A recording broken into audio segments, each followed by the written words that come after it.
முன்னாள் முதலமைச்சர் ஓ பன்னீர்செல்வம் பிரதமர் நரேந்திர மோடியை டெல்லியில் சந்தித்தார். இச்சந்திப்பின் போது தமிழகத்தின் முக்கிய பிரச்சினைகள் மற்றும் விவசாயிகளின் கோரிக்கைகள் குறித்து மட்டுமே பேசியதாகவும் அவருடன் அரசியல் குறித்து எதுவுமே பேசவில்லை என்றும் முன்னாள் முதலமைச்சர் ஓ பன்னீர்செல்வம் தெரிவித்துள்ளார்.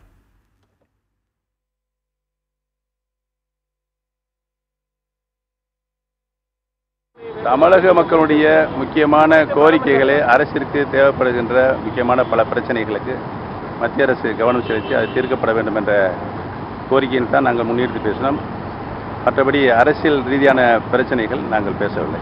சார், நீங்கள் தொடர்ந்து பாரதிய ஜனதா கட்சிக்கு ஆதரவாகவும் அவர்களுடன் இணக்கமாக செல்லக்கூடியதாக அந்த ஒரு காட்சி தொடர்ந்து பரப்பப்பட்டிருந்த நிலையில் இப்போ பிரதமருடனான இந்த சந்திப்பு அதனை உறுதி செய்யும் வகையில் தான் இருக்கும்.